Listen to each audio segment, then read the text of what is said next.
What's up, people? I'm Shaggy, the opinionated hippie, and this is part 16 of my reviewing and ranking Yes's live albums. Did the studio albums, no idea there were this many live albums. Thought I would listen to all of them in the order of their release, most of them for the first time, and then just review my thoughts. I had already heard the first four. Literally, I had already heard the first three that were released. Yes Songs, Yes Shows, 9012 Live, and then I knew Progeny, the box set. Everything else I'm kind of listening to for the first time. We're on 50 Live. This was released in 2019. Shows from 2018, a compilation of material from 2018 July. And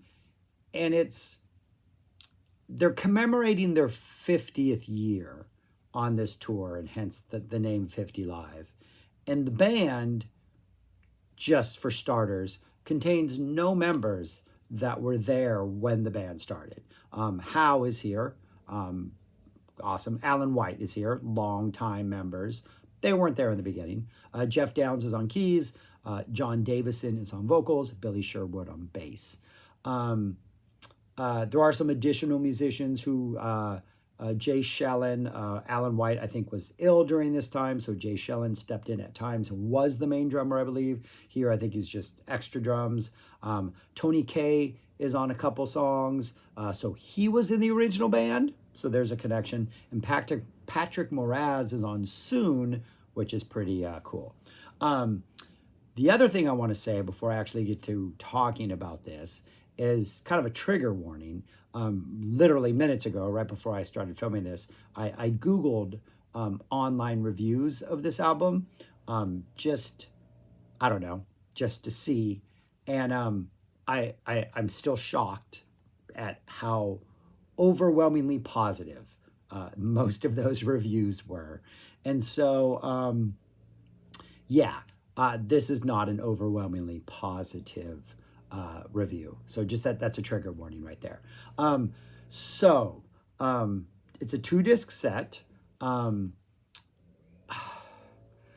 The track list is interesting. The set list is interesting. The material that's here. I look at this stuff and I'm like, okay, at least they're trying to be really diverse in what they're choosing. Close to the Edge is your opening track, right? Great. Then you get a newer song, Nine Voices, Long Walker, but why that song of all the newer ones? But at least they're doing something. Sweet Dreams, great, going way back to the olden days. We get a Madrigal, a We Can Fly From Here, some newer stuff. We get Soon. Don't get a Gates of Delirium, but we get a Soon, so that's pretty nice. And we get an Awaken, right? Okay, that's disc 1. Disc 2, we get a Parallels. Good choice. We get an excerpt from The Ancient, which when I saw this, before I listened to it, I got really excited because the last time they had an excerpt from The Ancient, they called it Leaves of Green. It's like the acoustic part at the end.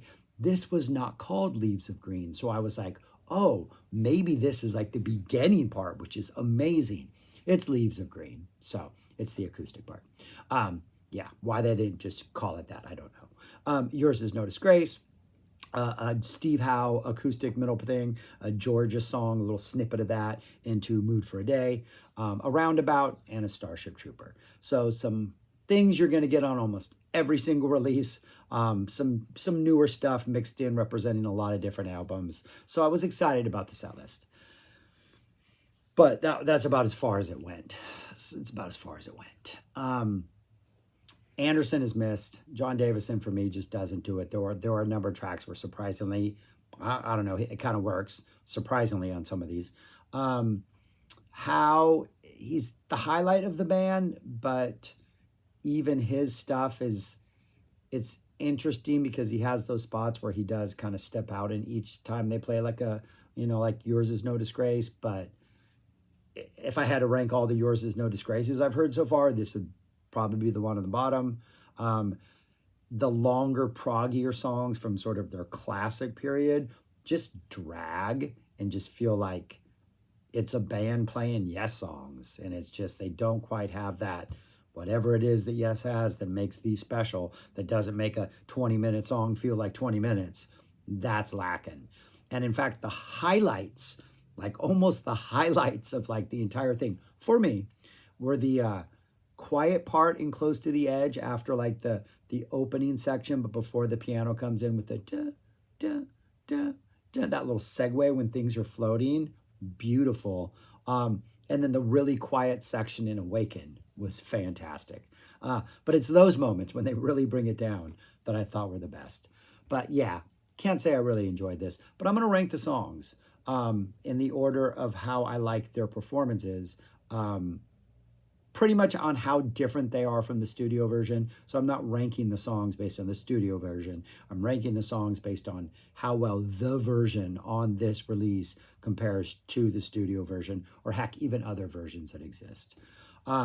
Which is why 13 songs, number 13 and number 12, two of them are Close to the Edge and Awaken. Close to the Edge just doesn't work for me. The first whole part, the instrumental part, the first like songs, just they feel forced. You're missing the rest of the band. At times it does feel like it drags. The band's doing the things they're supposed to do with the song, but it just, something is lacking. It's a nice cover of Close to the Edge, but it's not inspired. Same with Awaken. They both have moments I like, which I can't say the same for some of these other songs, but the disappointment factor on them is pretty big, and it was just kind of hard to listen to, and I didn't want to go and listen to the rest of them. I wanted to like listen to maybe another live version or go listen to the studio. So that's 13 and 12. I will put the list on the screen at the end. So number 11 is Parallels. It just doesn't have that drive, that absolutely punch and that momentum that the studio version has. I wanted to go listen to the studio version to remember what kind of like why I like this song. Like the notes are there, but it's just that punch is not. Nine Voices, Long Walker, kind of the same as on the album, acoustic-y, breezy. I think this is one of those where I'm like, okay, Davidson does an okay job, but I don't like the song either way. Madrigal, Davison also sounds okay on this one, but the song itself is not that great. Starship Trooper, it's Starship Trooper, and it gets points simply for being Starship Trooper, and that's about it. I noticed on the timing on this one, and I think Roundabout and Starship Trooper are both on the next release, the times are almost exactly the same. Like I think they're seconds apart. So I'm just wondering if Hal's playing the same solo on both of these or what's going on. Even though Kay is present on Starship Trooper, to do his little crazy little solo thing in front of there, I can't really say it makes a difference. It's nice to hear him. I think yours is, I can't say it really stood out for me or that I really was like, oh, okay. Though maybe on Starship Trooper a little more so than other places. Roundabout is at number 6 because it has the acoustic intro and it has the proggy middle section. They didn't skip any of those parts. And then it also has this weird, random, unnecessary jam at the end. But that was kind of fun. No, that's not the one that is the random jam at the end. It's Starship Trooper that has the random jam at the end that is kind of like, oh, that's kind of weird. Roundabout, though. They have the middle section, so it gets points. Number 5 is Yours Is No Disgrace. Drags until we get to the middle part, and then Hal goes off on his solo. It's probably the most uninteresting solo I've heard Hal do in all of these Yours Is No Disgraces. The transition from like when they're all jamming to when they drop into his solo to when they go back, just all of it feels a little just off. Always interested in what Hal's doing and what he has to say. And so that makes it, there's an intrigue factor going into it, but it feels really just dun, dun, dun, dun. It just feels slow, and it feels, comparing this to like, which, I mean, it's 8 years, a year's difference to like that stuff from 72 on these Yours Is No Disgraces. Yeah, it was crazy. But still, that middle part makes it interesting. Number 4 is the excerpt from The Ancient. I think that's my favorite track on Topographic. It's awesome to hear it. I think Davison sounds okay. I wish they would just have called it Leaves of Green and just not try to trick me. But yeah, I think Davison's vocals kind of work here. Sweet Dreams Kind of lacking the propulsive drive of the original also. Just doesn't have what the studio version has, or what that version off the Word, the box set has. But nice Howl middle section, nice keyboard solo at the end. Great to hear the song. Awesome selection. It's definitely getting points for that. But yeah, lacking a little bit, but I enjoyed it. Number 2, Howl's solo section, Georgia song, into Mood for a Day. And the Mood for a Day, the audience is really quiet, and it's a very composed, like reined in, like, I don't know the word, calm Mood for a Day. It just has somewhat of a different vibe than other Mood for a Days, and so I really liked it. And the little Georgia song intro, it kind of sets it up nicely. And then number 1 is Soon. Mraz sits in on keyboards on this. I think Davison actually does a great job singing it. It is such a fantastic piece. I think when I saw them on, I think it was the Big Generator tour. No, maybe it was I think it was both. Maybe it was 901 Live 5 and Big Generator. I think they sang Soon on both of those tours. John Anderson just did it. And it was just awesome. Just a great song to hear.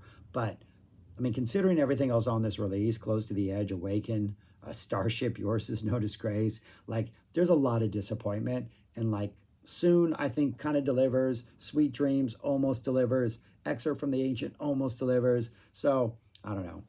I didn't really enjoy this release a lot, and I can't imagine that I'm going to go back and listen to it. Oh, I didn't even address number 9, which was We Can Fly From Here, which is another one that's just not the greatest song in the world, but there are pockets of melodies in there that really, really work. And on that studio version, the production and the tightness of it, and when we get to those melodies, there's a soaring aspect completely lacking in the live version. And that's at number 9. But anyways, that's what they look like right there. Just a disappointing. I was very, very disappointed in this, and we'll probably not listen to it again. This may be recency bias, but if I did have to rank it, it would go all the way at number 16 right now. I will say this. I'm okay with him touring 50 years on, even if Howe is like, and White are like the closest thing you get to an original member. Yake sits in on a couple songs. But do you have to release it as an album? Like, tour, that's fine. Isn't that where musicians make money anyways, on tours and not albums? Maybe weird contractual stuff. They're getting money. They're getting the tours are funded, so they have to put out the album. Who knows? I'm sure there's reasons. But we don't need the album. Like, I think if I'd gone to see this live, I might have enjoyed it more than if I'm listening to it at home and I can notice the things that aren't working for me, or I have the option to turn it off and put on a better version of these songs. So yeah, it's at the bottom of the list. I feel bad. I mean, something's got to be. But yeah, When Soon is by far the highlight of the disc for me. Yeah, those bottom 4 are pretty rough, to be honest with you. Yeah, a lot of these are pretty rough, actually. But anyways, but there's also some really great stuff. Anyways, that's all I got. I'm rambling. Thanks for watching. Let me know what you think of this album, what you think of recent Yes, all those things. You know how comments work. Subscribe, like, share, comment, and don't go listen to this. Don't. I mean, or do, and then let me know what you think. That's more interesting. I'm a better person for it. It built character. My character is stronger because I listen to this. That's all I got. Peace. Talk to you later.